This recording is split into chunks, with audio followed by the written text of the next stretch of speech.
So Max, we might get going, shall we?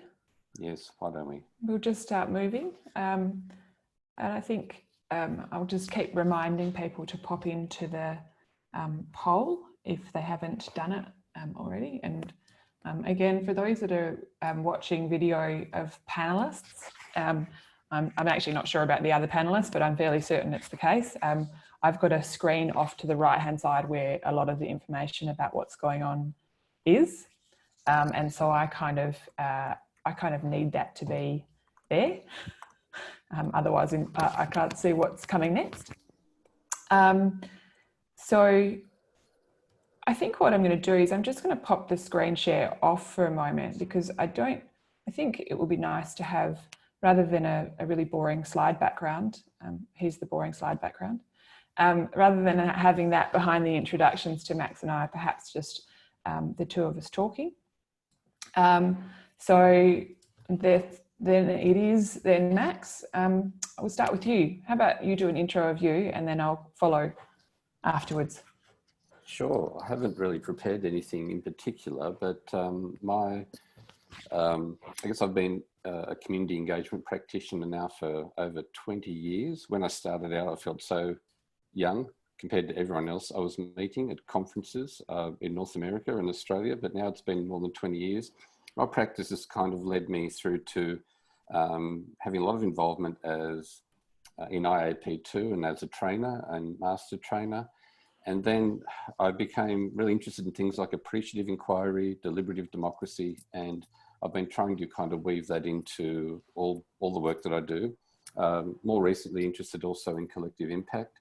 So I've been at it for quite a while now, and one of the things that I've been really interested in is exploring really authentic engagement at the collaborate and empower end of the spectrum, and collaborating with really amazing people, one of whom is Anna and Nivek I've loved working with, and John I've met and hope to be working with. So, and many of the people that I see that have signed up. So I learn all the time, and I know that we'll also learn from this experience. So that's a bit about me. How about you, Anna?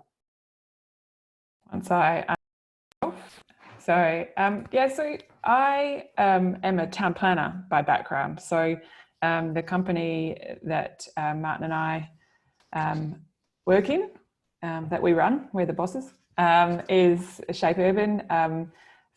Basically, I came at engagement because town planning can get pretty complicated, and people in the community can get really agitated about the process and about the outcomes.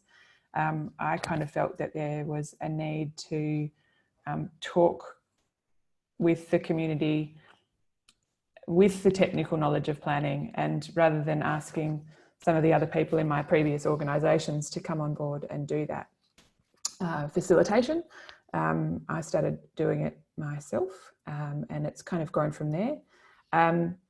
We do everything from planning, sort of normal town planning, strategic planning, longer term planning things, through to visions, coastal management work, which is incredibly complex at the moment. And a lot of urban revitalisation. So lots of discussions with people where their physical form of their neighbourhood is going to change quite drastically. And in that journey, I obviously came into contact with Max at some stage, and started working on a more deliberative method of engagement with Max, which has been really, really wonderful, because I feel like it's a really good way of talking with people, sharing with them the complexities of the engagement, etc. I guess this is a kind of a strange environment that we're in at the moment. We are all catching our feet on what's happening. So with that in mind, I'm going to throw back to Max, who's actually going to talk to our intent for this webinar series, and looking forward to continuing this discussion as we go forward. So if I can share back to Max and give him a PowerPoint slide. There we go.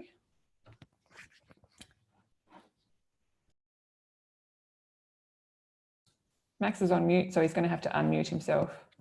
Here we go. Now I've unmuted. Yeah, I just wanted to acknowledge, talking about this strange time, that a lot of people are doing it really tough. I think all of us have been affected, and so we just appreciate that it's not an easy time and a lot of trauma out there. So we feel privileged that you're joining us for this, and I think a lot of us are really interested in how do we work in this space? How do we keep engaging at a time when perhaps it's never been so important to actually connect and engage with each other? So our intent in doing this isn't so much to say, we've worked it all out, we're the experts, we'll tell you how to do it. It's saying that here's a space for us to share some of the things we're learning and perhaps fumbling through.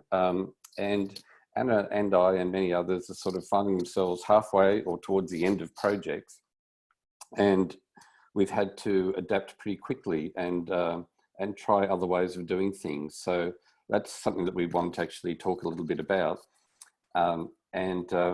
You know, that's been interesting. So we wanted to share those experiences. We also wanted to particularly look at how we might replicate our best experiences and outcomes with community engagement in an online environment. And I guess that's because we've been had some amazing experiences working with communities on some very challenging projects, and you know we've learned a lot from that, and we know that engagement, when it's authentic, when it's guided by good principles and practice, that communities rise to the occasion. And so we wanted to look at, well, how do we use the online environment to replicate the very best of the engagement that we've experienced in the past? We wanted to also just introduce some new tools, and this isn't all about tools. It's all about how do we actually work with tools, and maybe how do we work with a combination of tools, so we're not just reliant on one. So that's something else that we've thought we might use this opportunity for. And also we wanted to find out what you want to learn more about for future webinars, because the response to, I think, everyone who's out there saying here's a webinar or an opportunity to talk about this stuff has found it, there's been a very strong response at this time. So we plan on running more webinars, and so we want to get your input at the end about other things that you'd like to see us do. So that's kind of what our intent is. In terms of housekeeping, Anna, do you want to do some housekeeping? I'm going to do some housekeeping for sure. So there's a little bit of housekeeping here about the session. There's a little bit of housekeeping here about this tool that we're using at the moment. So I'll just run it through. We're recording the session, and that's really so that we can make sure that we are learning from this experience. I think you can all tell from what you can see in front of you that we are learning. We've got, we can see there's issues with the chat function. Everyone's talking to us through the Q&A tool, which is fantastic. So we know the Q&A tool works because we're going to use that. But obviously there's a little bit for us to learn about this particular webinar tool. If you're not already, and you can, I would probably switch to computer and audio. And so that's a kind of a basic video conferencing tool. The computer with a headset seems to work better with sound. If you're on a mobile device, obviously you're still getting the information. Catherine has just popped through that the chat doesn't work on a handheld device, and certainly in the last few video meetings that I've had, handheld devices have made it a little bit difficult to get some of the functionality of Zoom on them. So, if there's any way at all that you can with your colleagues or your participants in engagement, I would encourage them to use a computer. Obviously, they can use the computer's actual sound without headphones if they're in a nice quiet space, but otherwise it can get pretty distracting. So muting, as the host slash facilitators, we can actually mute all participants or unmute you all and give you all permission to speak. When we get large numbers, we probably wouldn't recommend that, because there's quite a few people that will then try and speak over the top of each other, and that stops it being particularly useful. I guess there's another thing that we all need to be a little bit more aware of at the moment, and that is kids, dogs, family, all sorts of people. If you Google bad things that happened on video conferencing right now, you will get the most extraordinary list of people wandering around the house in their underwear behind the person talking, dogs running in, kids running in, and I think given that most of us are sitting in a home somewhere or basically isolated in some kind of place with our kids or our dogs or our partner, that's probably going to happen at the moment, and maybe we just accept that and let it be. So I've got some more comments about being able to use chat on mobile device. So I guess the other thing about the kids, dogs and family is that the muting function obviously works really well when that happens as well. The mute function probably should be on at any given time unless you're speaking. And there's a really cool tool with the mute function. If you've got it clicked on, I'm going to and now I've just pressed the space bar on my computer, which has unmuted me for a moment. That's really handy when you're in a group chat and you only want to say a few words, but you don't want to forget to mute yourself afterwards. So a bit of a hint there. So there is the links that we put through, and what I'm going to do is I'm going to put in the Q&A section right now. Oh, I've lost those links. We might have to do that live as we run through. Another lesson learned right now is you can only have a few things open at one time when you're sharing your screen. So we will use the Q&A function. So not in the not too distant future, I will probably run through and or say that I've answered and then remove all of the open questions. And what we're going to use the Q&A function for is to enable people to actually ask questions. And a really good thing about the Q&A function is you can actually, people can sort of respond and say, we'd like to ask that question too. If you want to ask a question of a particular presenter, put their name first and we will have a look at that. So other key functions of the tool, you can see for most of you, this should be down the bottom or it may be at the top. You can see the polling button. And we asked a poll on the way in, and I've got that. So I've got at least 35 of you have answered that, which is really good. That was really just to ask how easy it was to register, again, for us to learn a little bit. The Q&A function, which allows you to ask questions on this kind of webinar tool. For each of us, we've got the mute function and you've got a video function. And if you do have a particularly unusual background or you think you're going to have your kids running out, you can actually choose a virtual background, which is what Max is displaying right now. He's not sitting under the Northern Lights right now. He is in fact somewhere in Victoria. And Martin Spencer is down there sitting in an apartment that he doesn't own yet, looking at a view that is not quite his yet. So you can choose any background that you like. You can put your own photos in, and that helps if you've got a bunch of animals, kids, etc., running around, and you might want it to look not quite so much like that. When we share screens, so pretty much any of the presenters at the moment can annotate on my screen, which is quite interesting, and I think I'm not sure yet whether that works with the participants. So if anyone wants to have a go at it, you're most welcome. But usually when you're in the video conference and someone's sharing their screen, you can draw little lines on their page like this. I'm not even drawing. Anyway, that's not working. So, which takes me to that last point. This is technology and sometimes things go wrong. So that's obviously a big part of the learning curve that we're in right now. So if something goes wrong, let us know with the question and answer tool. And also let us know in the survey. We will have a post evaluation survey. And when you answer that, if there's something that you found really clunky, if there's something that you found really inefficient about this tool, just let us know because we obviously want to improve the process. Oh, I am getting drawing now, all over it. Look at that. Now I have to delete it.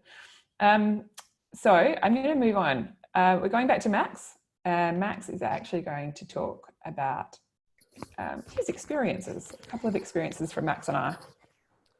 And I think, apologies if you can hear trams in the background. We still have public transport here in Melbourne. I think what we want to talk about is that we've had great experiences in engagement. We're trying to look at how do we replicate that in an online environment at such a strange time. So I don't want to talk about all these points. You can just have a quick read of that. I might pick on one though. These are, I guess, when I've had really great experiences, and it's a combination of having a great cross-section of people and the chance for people to appreciate a complex issue, get their heads around it, go on this incredible journey to deliberate and then to land at something that feels right. And it's something which is influential. So what I've been trying to figure out is, well, how do we create those kinds of experiences online?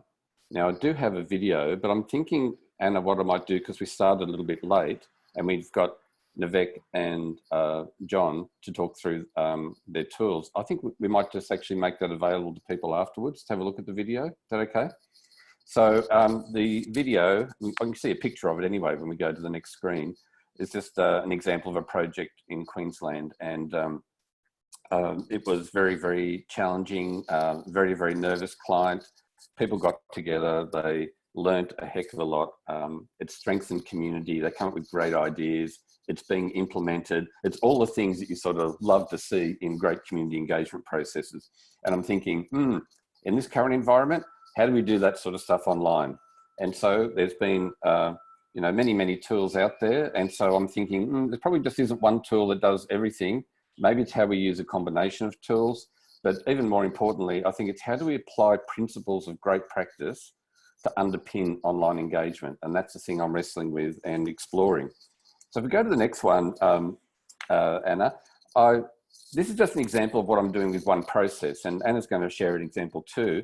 So I've got a process with a local government, which is all about how they would respond to the climate emergency. And it's a combination of kind of a citizens jury and an advisory group. There are some people randomly selected, others who've expressed interest. They've been thrown together. We're going to have a briefing session next week. Then we're going to have 3 full days on weekends, deliberative panels, we were calling it, to actually work through a whole lot of opportunities and issues and to come up with a plan that this group actually writes on behalf of the community and actually presents to council. So that was cool. And then all this happened. So what do we do? Well, we talked with the client and we thought, if people are up for it, let's actually try and keep working together in an online environment. So nothing unusual to what many of you are doing. And what we've sort of done, if we can just sort of click on Anna, is we're still going ahead with the briefing session, and we're going to do that with a Zoom meeting. We might do it even with a webinar function for 1.5 hours next Wednesday night. Then we're going to provide a space for an online conversation discussion for people, and they already have a Your Say website or Engagement HQ, which many of you would be familiar with, and they will be talking together in an online space. We thought 6 hours in a Zoom meeting is probably a bit much, especially when people are in their own homes and there's background distractions. So we've decided to cut that down to 3 hours, and we'll probably have 2 parts to that. So we'll have a half-hour break in between. And whereas we were having 6 hours, we're going to kind of replicate that amount of time with providing time online for discussion and conversation.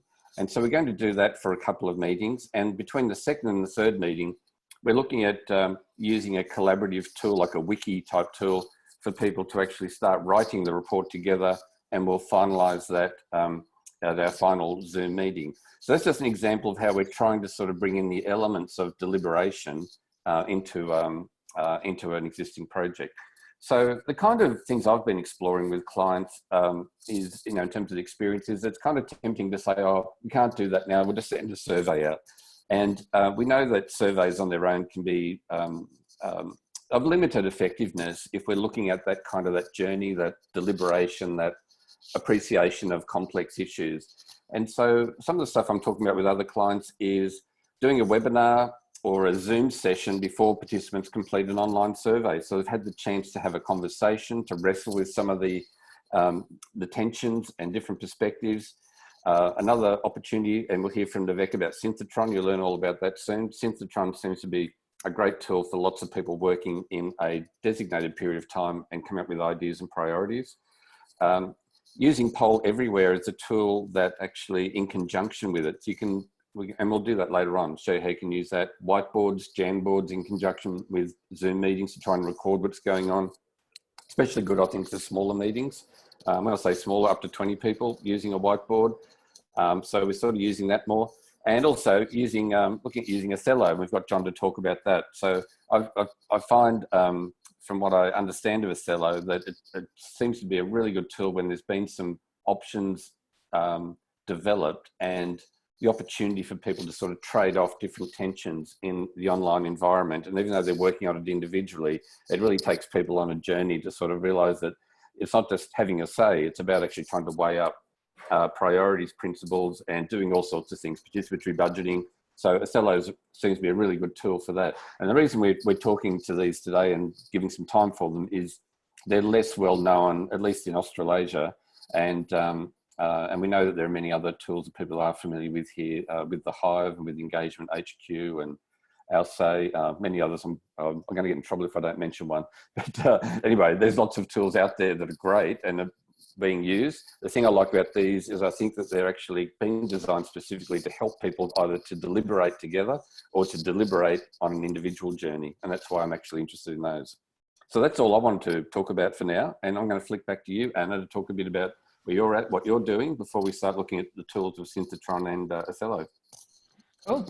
Okay, so just quickly, there's a few questions there to answer. Max, there's one in there specifically to you, which is about the example that you presented. And there's a whole series of other questions that we will keep working on. You can probably see me madly in the corner doing that. I guess just a very quick one. Most of my best experiences are really similar to Max's, but the one for me that's probably the most relevant in that planning sphere is getting people, ordinary people in a room, really understanding the complexity of planning issues and the trade-offs that they have to work with. And then they start really understanding the challenges that their local government or their local authority has to work with as well. And so the deliberative engagement processes really excite me because of that. We're in the midst of reinventing one of our engagement processes as well. We initially had an investigation session, 2 workshops which were just open for people. There would have been drawing outputs, people sketching things about a particular area. We also were running a questionnaire about the values of people in the area, you know, what they like the most, and then proposing 2 deliberative panels in late May. And of course, in planning, there's always a formal engagement period. So that was coming at the end. Where we ended up, or where we are at the moment, is we're building a video. So the questionnaire is still ongoing because that was already released. But we're building a video, basically a project introduction, the kind of thing that we would present at the start of the workshops, with a lot of background information. So we're basically building some online content for the community to have a look at in their own time. And then we'll run some form of deliberative panel session on Zoom, we think, at this stage. So that's likely to be late May. And we'll use the online the discussions in breakout rooms. So I can see that a few of you are saying, I can see that a few of you are talking about different things like what the functionality of this webinar tool is. And this webinar tool is specifically intended to be a presentation tool. And so yes, when you're using the normal video function of Zoom, there's a lot of other different functions that work when you're talking with people rather than sort of presenting things. So the thing that the breakout rooms does is allows people to have conversations within the group. So if we were in a video function right now, we could send all of the participants into 5, 6, 7 extra rooms and have those conversations, similar to what we would do in a workshop when we have little workshop discussions around individual tables, and then we can report back. So that's kind of how we're shifting things. So we're still trying to create some face-to-face discussion topic, and we're still trying to create some kind of way of explaining things in a more tangible way than a set of FAQs. The local government involved has Engagement HQ, so we'll use their tools quite a bit. Videos, webinars and Zoom sessions. I'm learning a lot myself today.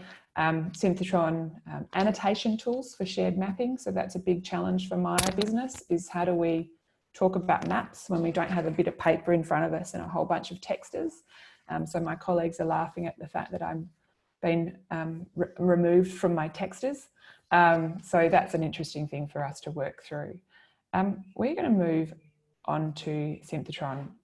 So I'm going to put this link up. If you haven't already made it there, I'm going to introduce Nivek.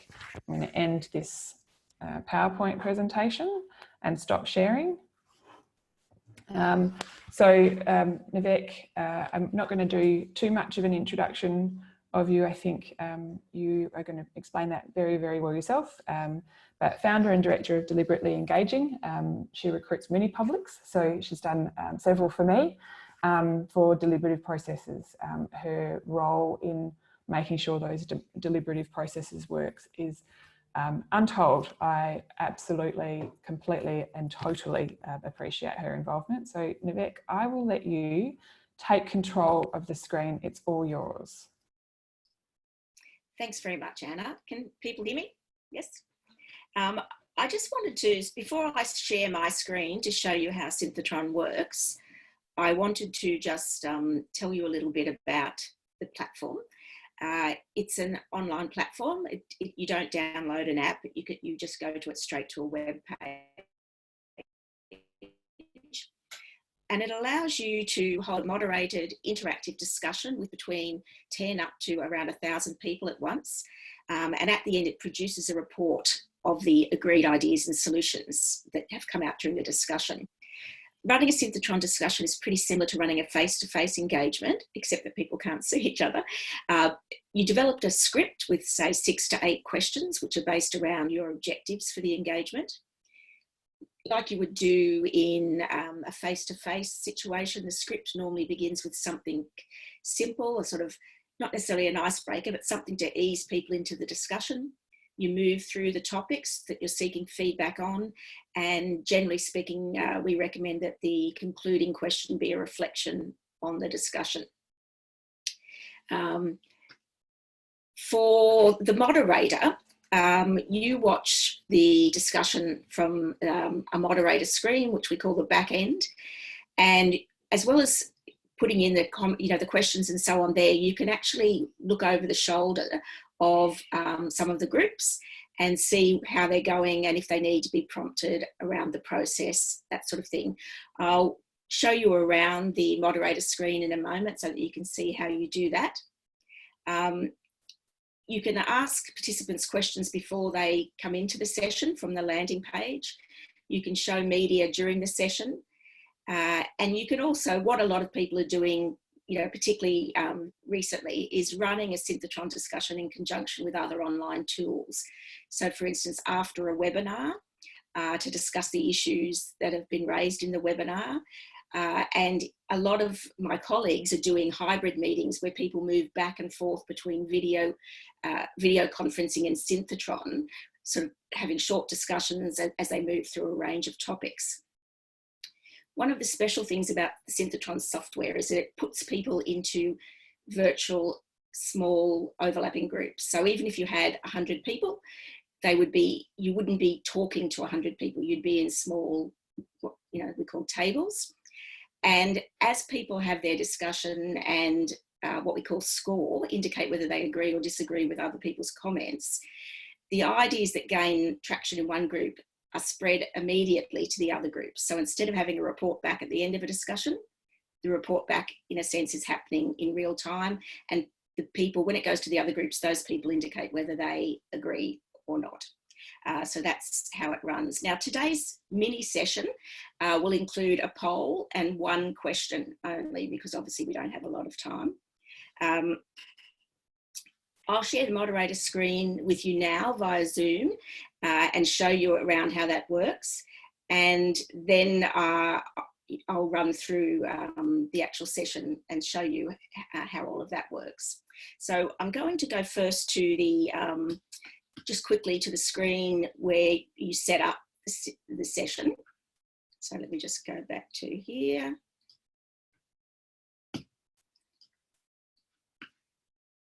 Okay, I'm going to go share.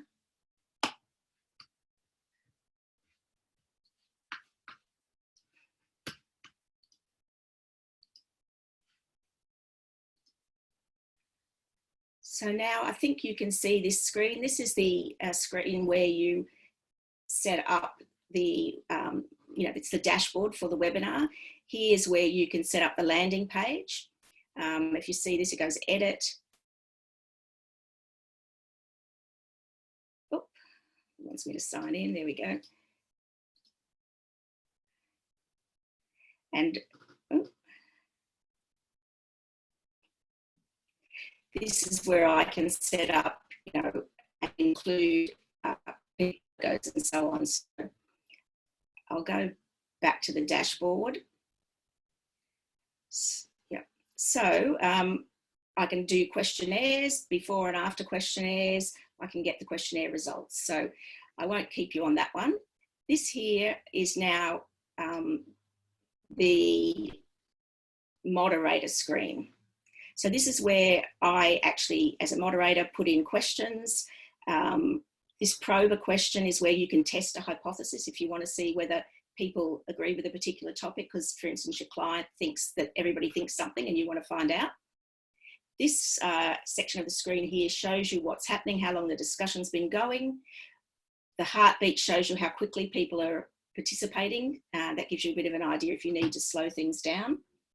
At the moment, we only have 3 people logged in here, so it would be good if some other people could log in now so that you can actually join the discussion. You'll see the discussion from the participants' perspective, and you can flick back to the webinar to see the shared screen of the moderator perspective. So I'll just wait till a few more people come online for this.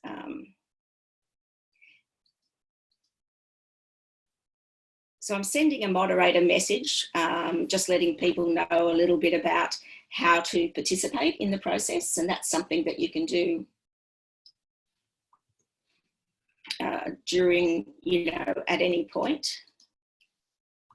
So here's another message I'm going to send.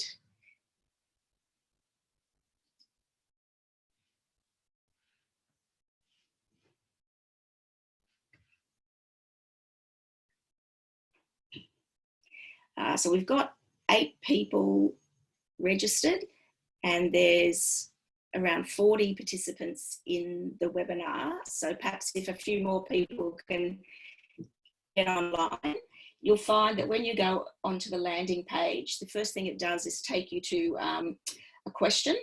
You can have any number of questions there, but at the moment we've only got one, which is where do you come from? Which of course... Nivek, just want to jump in. People want to know how to get in there. They can't find the link. So are you able to bring that link up again? Sure. Thanks.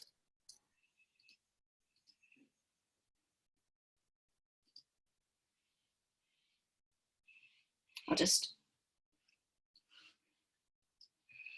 For those that can access their email that they received, the reminder email, it's in that as well.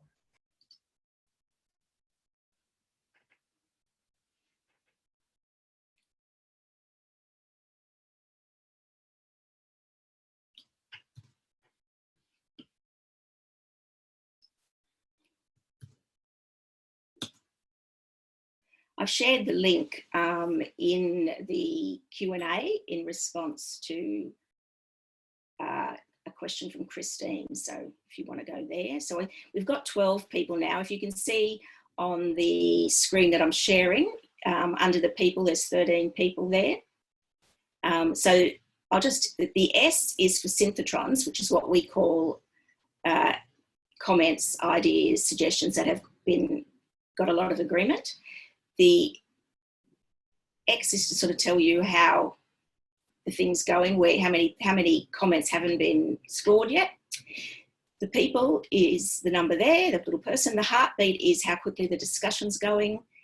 And I'll go through these other things as we go along, how long you've been in the discussion, how long each question's going, that sort of thing. So we've got 20 people in now. If people want to send something in the chat, let me know if there's any other problems with getting into the system.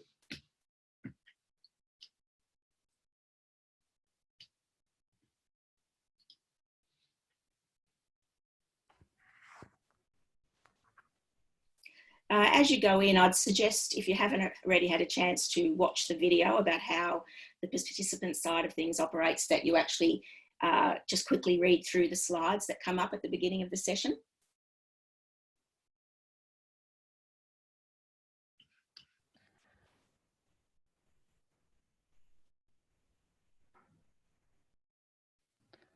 Nivek, let's roll with the 22 that we've got, and we'll just start answering. So the first question we've got in this case is, how easy is a poll? So I'll put that in over here. You'll see that I press start the process and I put in the poll. Now with the poll, you can pick any sort of level you want, or you can create a custom poll. So I'll just show you. In this case, I'm going to do that. I'm going to go very easy, fairly easy. So you can do that. Not sure. Oops, it's not easy. Difficult. So you can do that, and then I'm going to initiate this discussion.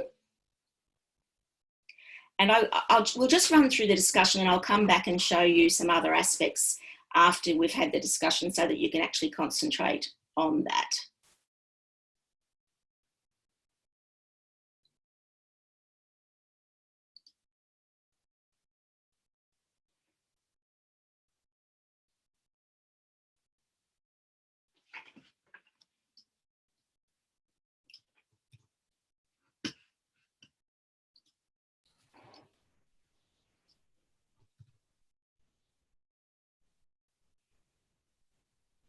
So just for those that are playing at home, at the moment, I have put a little marker along the line of those words. I'm assuming that most others have seen that too. And you can move it on a scale. So you don't have to just choose one of those 5. You can choose somewhere on the scale, which is good for giving you variation.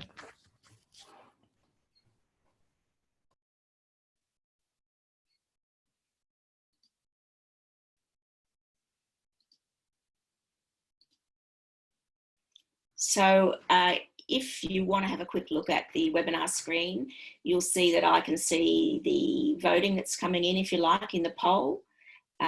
So at the moment, 4%, one person thinks that it's easy. And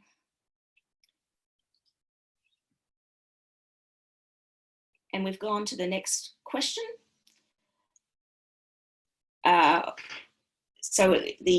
Because I've initiated the next question, the system asks you to finalise your input, and that you've got about a minute to do that. So that's the message that's come up on the screen.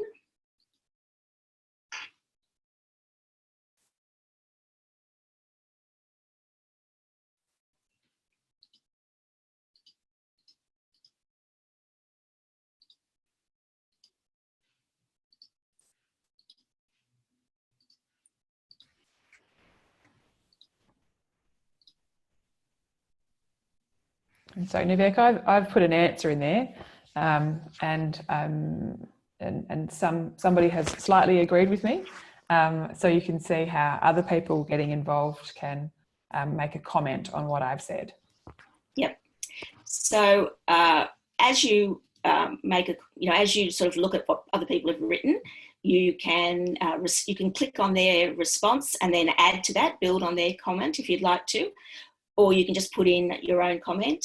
and you are asked to score. Now, there's a whole pile of pre-worded support messages that we can send out during the process. I'll just send one now, so that you sort of can get a sense of that. So this is a way in which you can support people as they're going through, to actually remind them about different aspects of the process, or if when you're looking over the shoulders of groups you feel that you need to, they're going off track, you can add something in. You can add, I'll show you an example. I can add a message that goes to all the groups, which appears as a comment. So I'm going to put in one that says, we need to use our existing facilitation skills and knowledge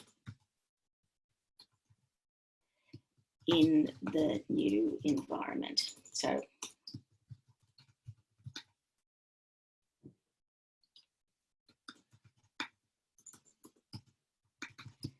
everybody will see this message, and I'll get a sense of whether people agree with that or not.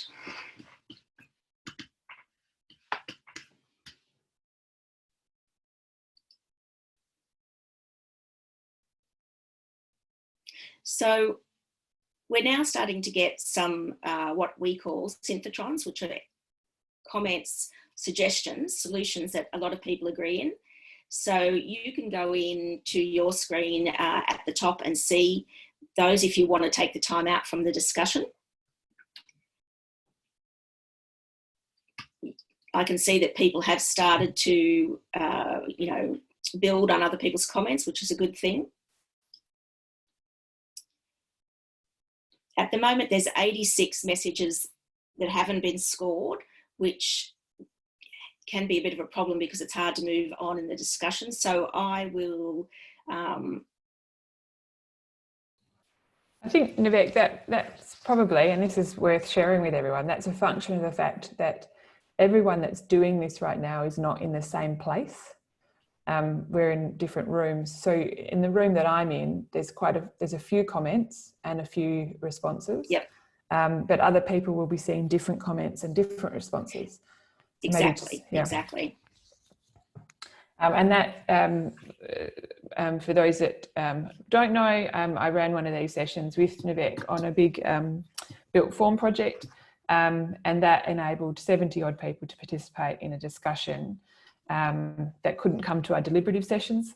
And the fact that there was multiple conversations happening at one time, what ended up happening is the most supported suggestions and feedback were then sort of more broadly, more widely broadcast, so you can see the idea growing.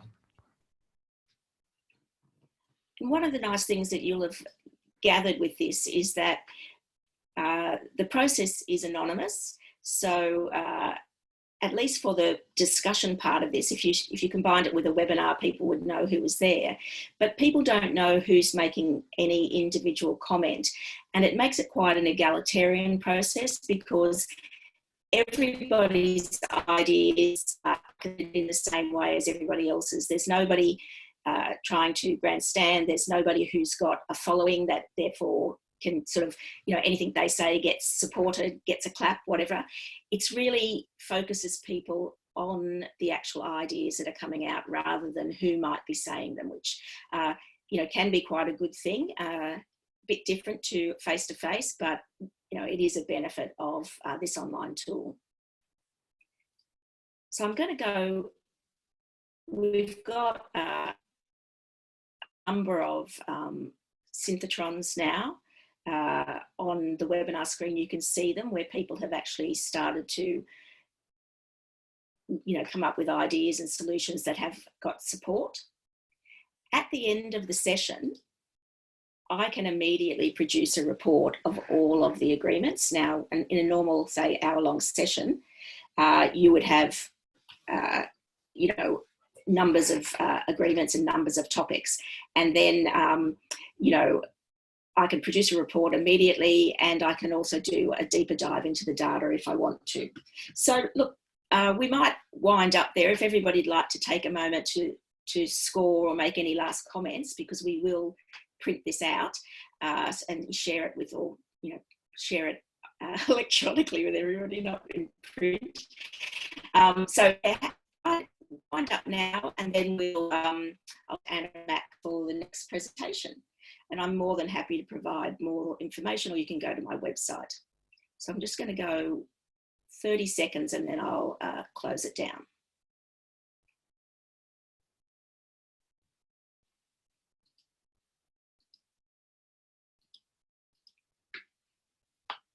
And you'll have to unshare your screen, Nivek, and we will move pretty quickly on to John. So John, out of Canada, so on the opposite side of the planet from me, how's it? John is the director of a startup called Ethelo. I'm hoping to have some really good results out of it very soon myself. But John, I'll let you talk to a little bit about Ethelo. Share your screen as you wish.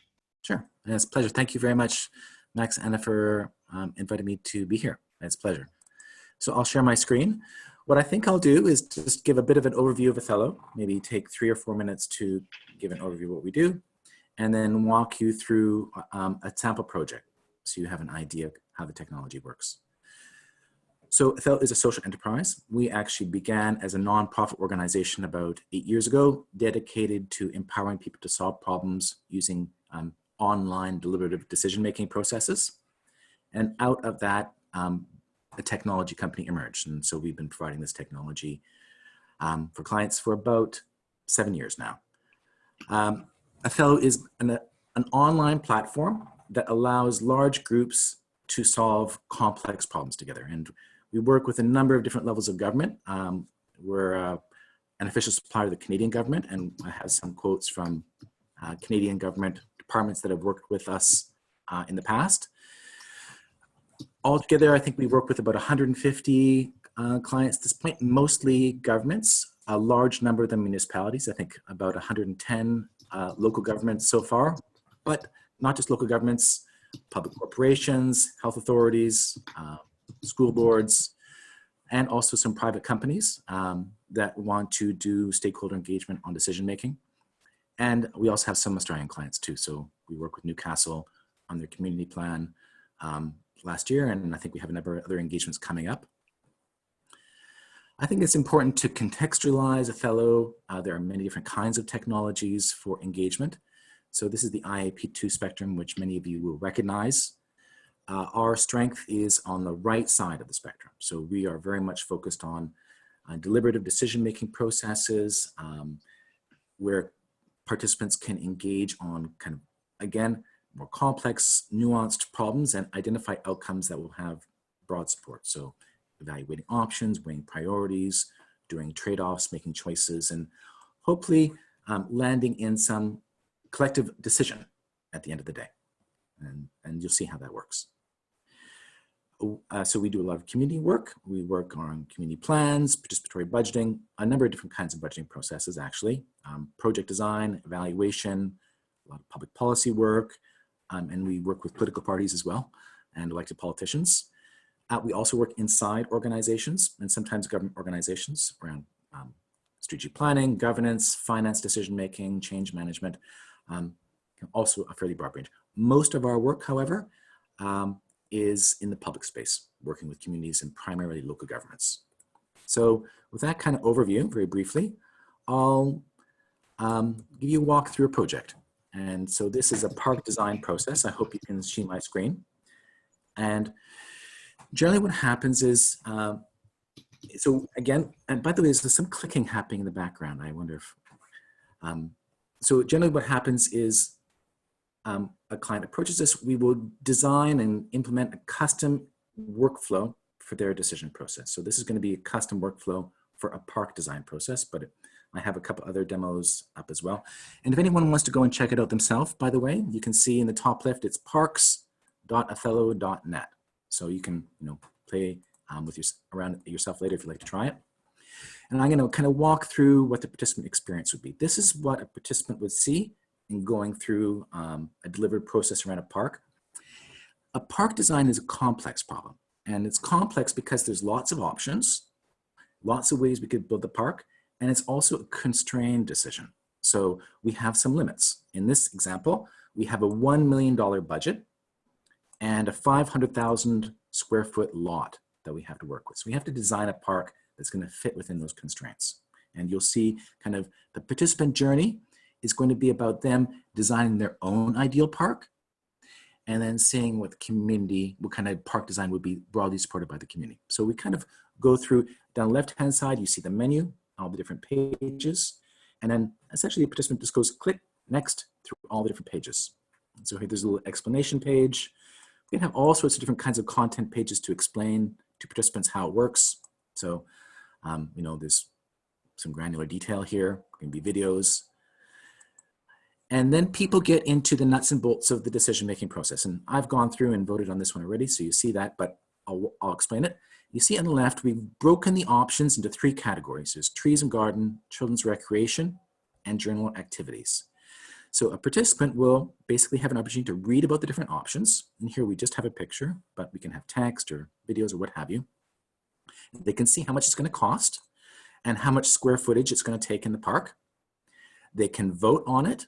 So they can say whether they oppose it or they're neutral or they're supportive of it, whatever extent.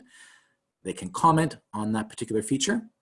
They can post the comment publicly or privately, and they can read other people's comments. And often we see a lot of comments. Some of our processes, there's a lot of dialogue that emerges.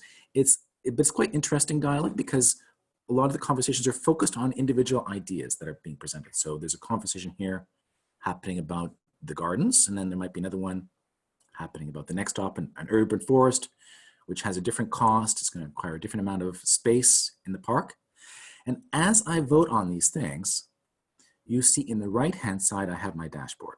So this is the park that is emerging based on how I voted. And if I don't support something, it will disappear. And it's tracking how much money I'm spending as I go through. So this forest is going to cost $300,000. If I'm going to try and get that in there, it's going to put me over budget, and it's going to put me over the allowable square footage. So it's keeping a rolling tally as I go through of how much money have I spent and how much space have I used.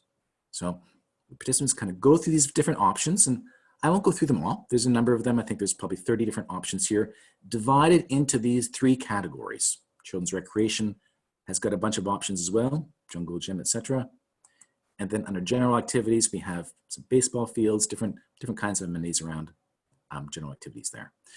So a participant goes through, does this voting. You can see we've got too much, right? So this is kind of my perfect park, but it won't work in the real world. And we're very much about trying to help participants understand the complexity of the decision, the constraints, the trade-offs that have to be made. So when they get to this point, they've looked at all the options, but now they have to hit the target. How can we make this into a workable park? So they could go back and they could unvote some of the things, but the strength of Ethelo is that we have some scenario analysis algorithms that underlie the platform. And so in this case, there's about 4,000 parks that work, that fit within the budget, etc. So there's a large number of possibilities. If I click auto balance, so the algorithm will search through all those scenarios and identify a park that's as close as possible to my favorite, but still fits within the budget. So it's identified a park that's going to cost $975,000. It's 462,000 square feet, and it's picked a short list of the options that I liked to fit in that park.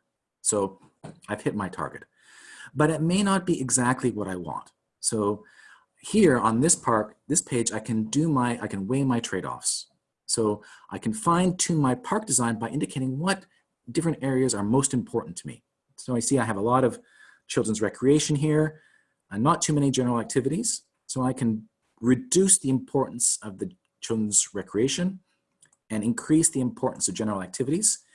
And it will reanalyze all the scenarios to find a different park. And so now I have a park that is going to have a lot more general activities. It will still be under budget and they're under size. So it's always going to make sure that we're following the constraints. So I can fine tune and optimize my park. I get it to a place where I'm totally content with this is my ideal park. If I was the mayor, this is the park that I would build. And then people can submit their park. Are you happy? Okay, good, right? So they've done that process. That's the individual process. They're talking with other people, but making their own decision. And then, you know, we have in survey tools, we can capture some information about the participants. We can share with the group who all participated. So we can share those survey results. But the important thing is that people can see the group result of the park. So here, Ethelo, the algorithm, will analyze all these 4,000 park possibilities to see which one is going to get the broadest level of support in the community. And here, I'm just going to take a little detour and talk a little bit more about how the algorithm works. In a typical majority kind of voting process where you have maybe 2 options or 3 options in front of a group, you know, people vote for their favorite.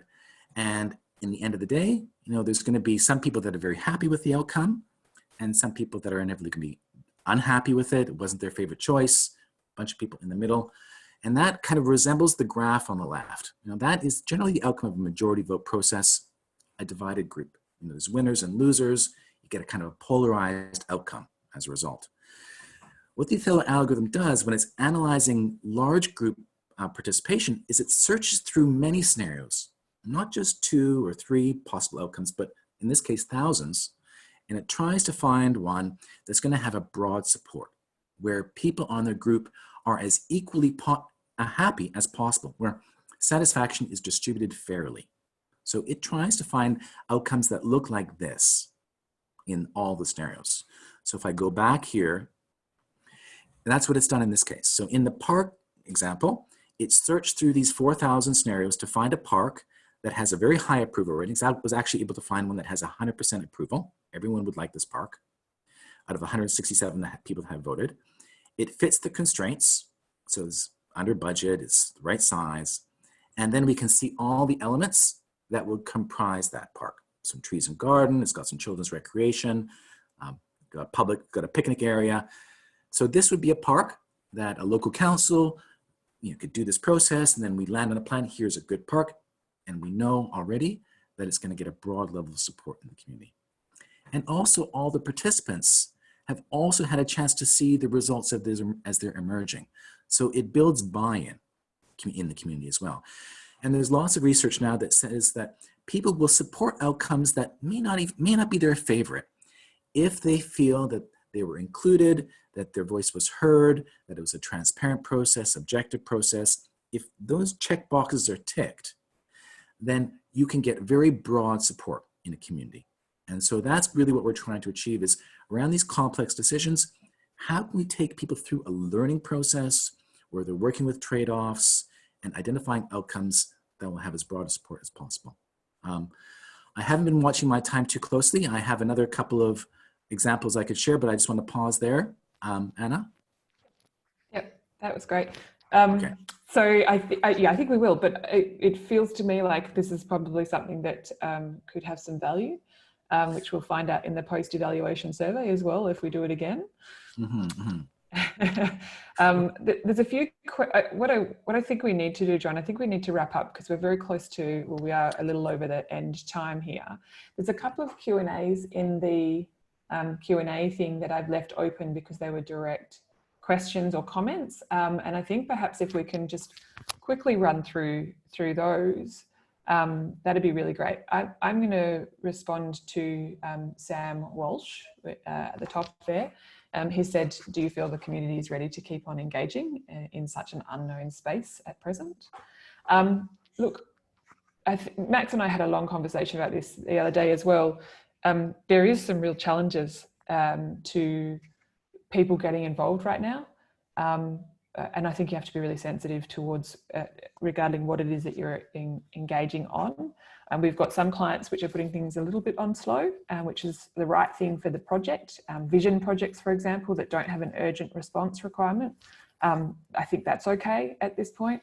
But there's also the other side of that, which is people wanting to see that at the end of this there is something. And so we have a couple of clients who we're really messaging very carefully about this being a discussion about what we do when this situation starts to wane. Max, do you have something you want to add to that?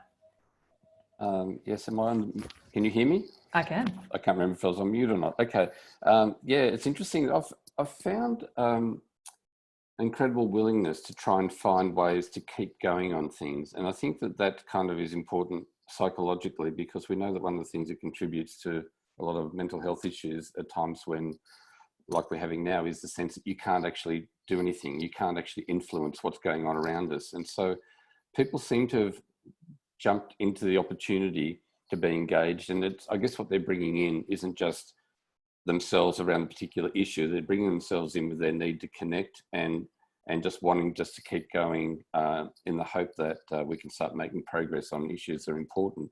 So but I think it's quite possible that some people may not be able to be engaged or deal with complex issues if they're in a state where they're actually being traumatized.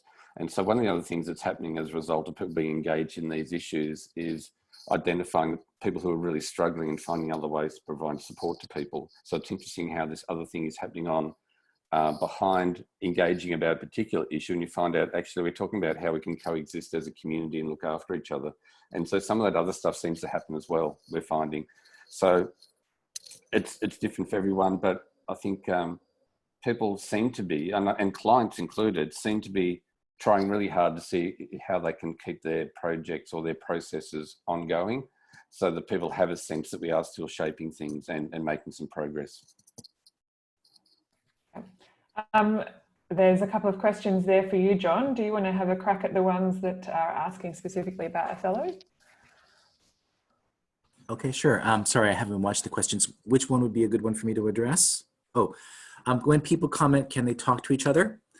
So yes, people can reply to each other's comments, like each other's comments, and come back. And so there can be little conversations that evolve in the dialogue, particularly because these are generally open for a period of time.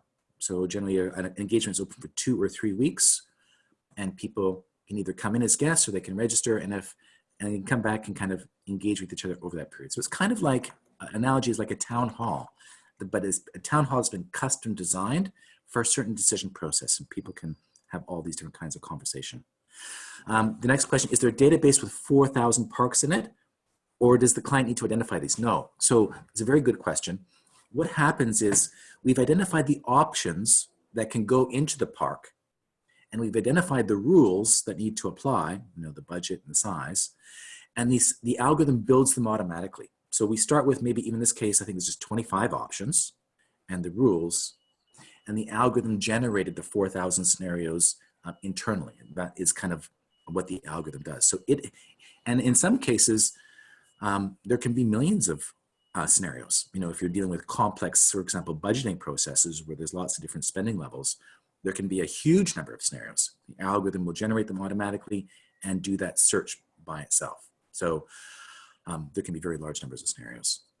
And okay, I'll just pause there. Maybe you want to, there's 2 questions. Yeah, that's good. I think there's a few other questions there, which is both, or comments really, which about Ethelo and about Synthetron, and a little bit more information and a bit more sharing. And that's definitely something that we're pretty keen to keep doing, Max. Sure.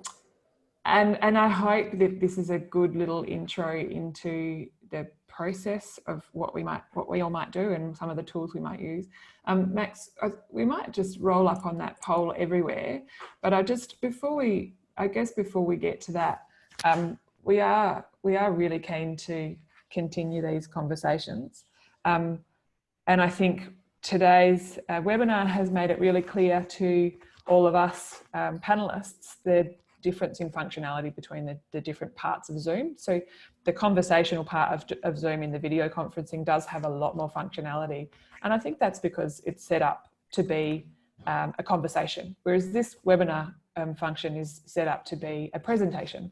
with Q&As. And you can see just at the end, we've managed to use the Q&A tool quite well and get some questions answered that have come through. Max, I'll share my screen, but if you can go to... Yeah, so if you pull up that slide about Poll Everywhere, just some instructions of how to use it. And if you can sign on to this, just one of the things that we've been playing with, given that we use this function quite a bit in face-to-face processes, and I'm finding it's working really well in Zoom meetings. And so if those of you who are left, we've got 32 people, which is great. Thank you for staying on beyond the 1 hour.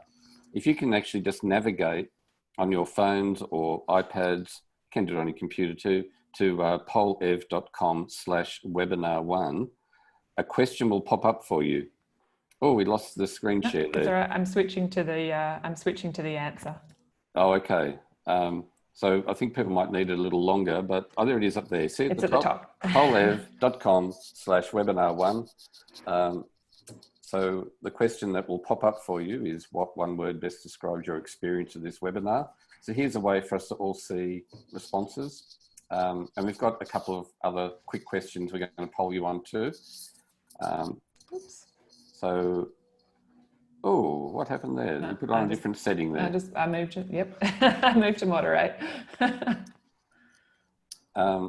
So as you can see, this is, you know, obviously we're interested in your experience of the webinar, and maybe we're a bit ambitious in how much we thought we could get through in 1 hour. So that's another learning.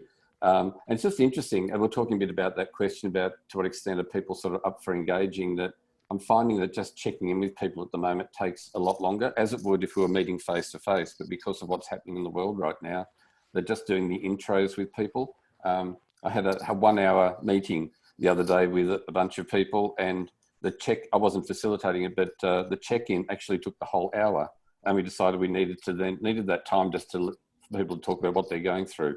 So we know that in this webinar too, we probably were a bit ambitious, but I'm finding that in general, we need to actually allocate more time just for people to connect and talk and so on. So that's really helpful as the first question. We might go through to the next one. What do you think, Anna? Sure. That's great. Sorry to be, we're just appreciating that we have gone over time, so we want to move it on. We'd be kind of really interested to know, the next question for you to respond to is, oh, it's not there. It's not there? No. Do you want me I can share the screen perhaps. Do you want me to do that? Yeah.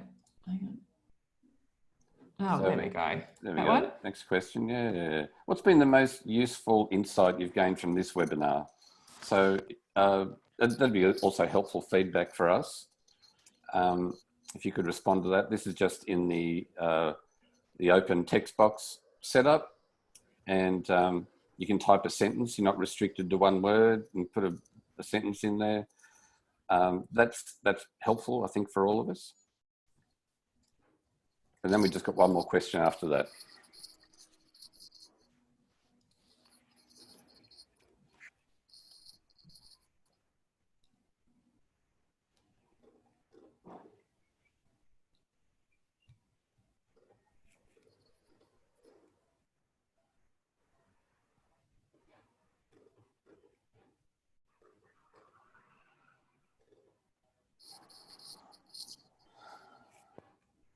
Great.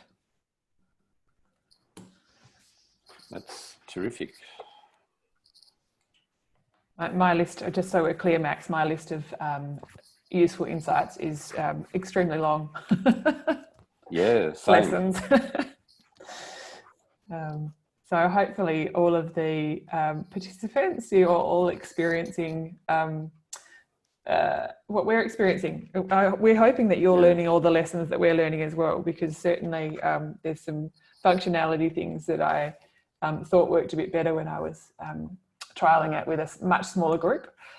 So I'm looking forward to continuing this to get a few more lessons. And I love that comment from Kathleen. This is a good starting conversation. We'll need to do more skill development before building confidence to use effectively. And I think that's absolutely the case.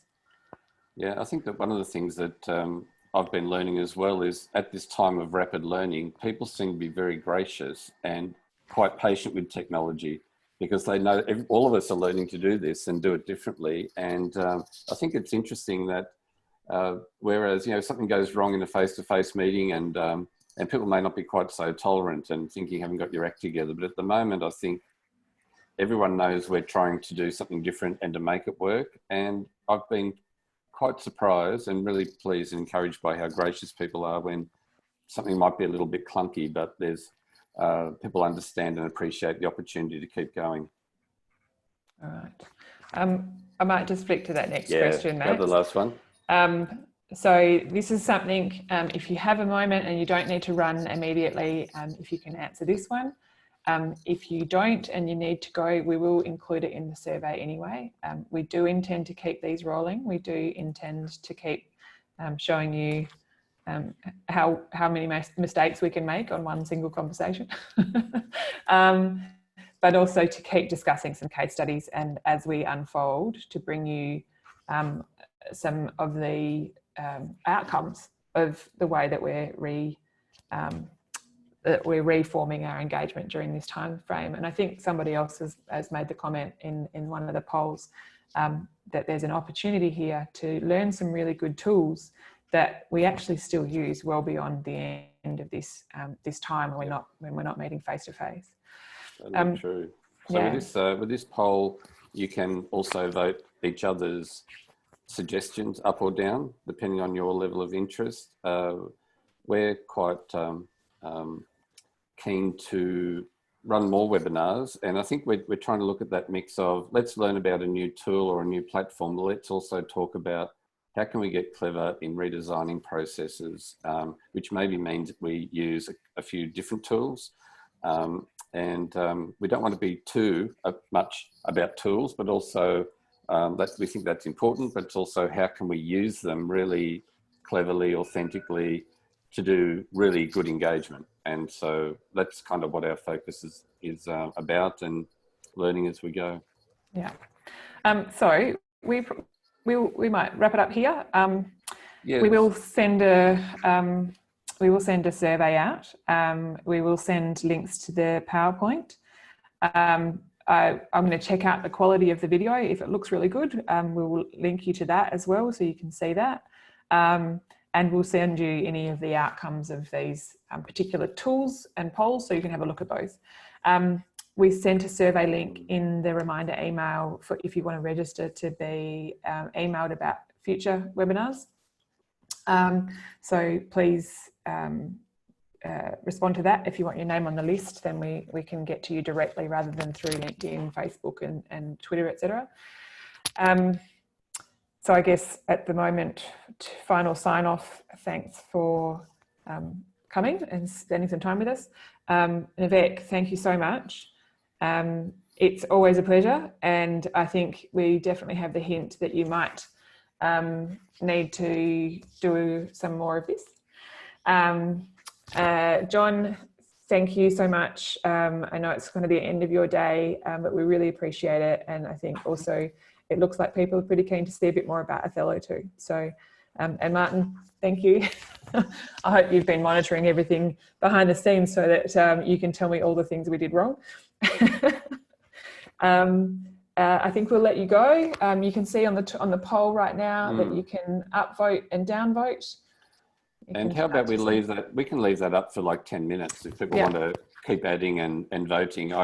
We don't need to close that down, but we can close the webinar, but we can leave that open for a while. And Anna and I'll be really keen to have a look at that, and that'll give us some clues about maybe what we can include in future webinars.